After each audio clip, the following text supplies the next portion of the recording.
Wagwan apples, welcome back to my channel. So today we will be talking about something very exciting. Well, at least it's exciting for me because a lot of these steps I learned over time. So we're gonna have a little girly girl kind of talk. Okay, we'll be talking about a kitty. We're all about feminine hygiene today, so without further ado, let's get straight into the video.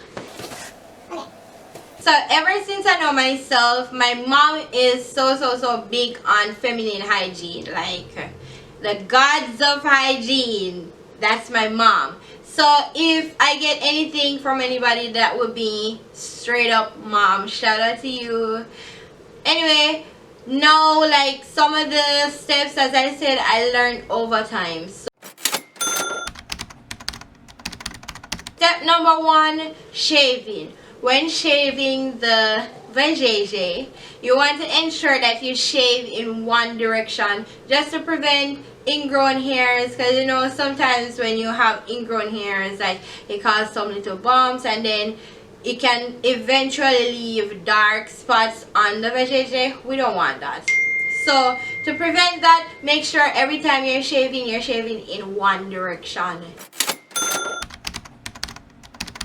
So step 2 is you always want to make sure it stays dry. You know, you never want it to be too moist because that can cause infection. So when you take a shower, for example, make sure you pat it dry properly. As well as when you go for swimming, you know, you come home, don't stay in your wet bathing suit. Not good at all. So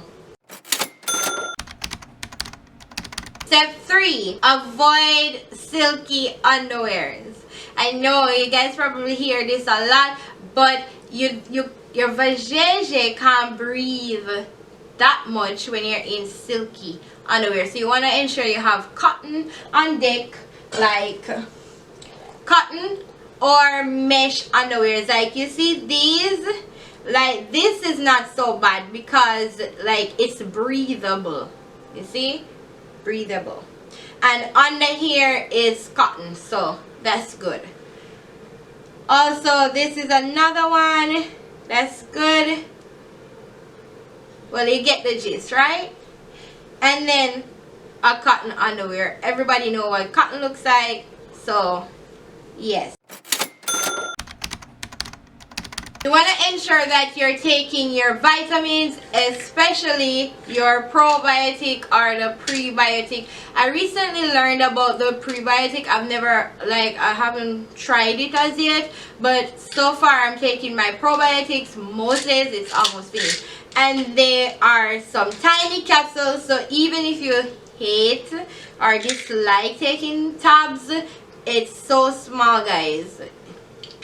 So yeah, I realize that when I take my probiotics, like, you know, everything feels a little better. Like my pee has less of a smell.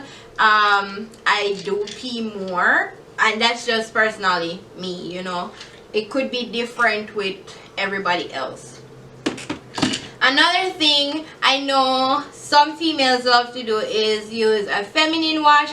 I personally don't do this step, but like if you like to, that's another good way to keep good hygiene. I personally prefer the steaming, but I don't use like vinegar or salt water like the traditional way, I should say. I prefer using herbs. And I think that if the herbs is good for your hair and it's good for your body, then it's good to steam with.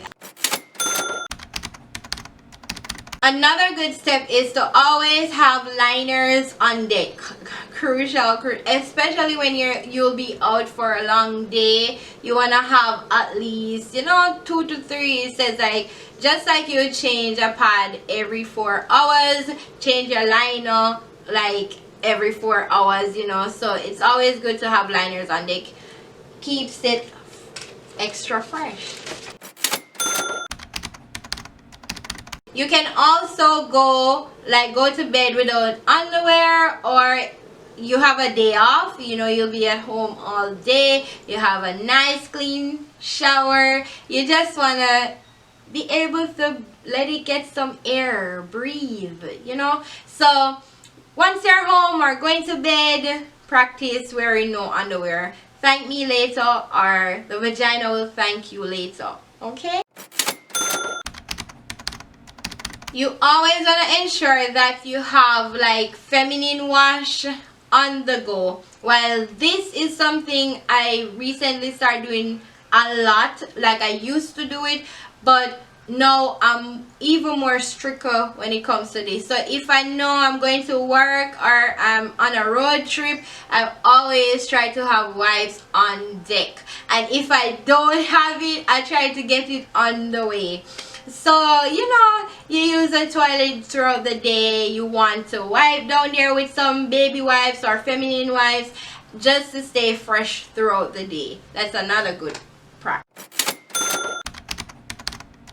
So you know the term, you are what you eat, guys. That's so true. So for example, like I notice whenever I eat prawn, like, you know, you get this fishy smell.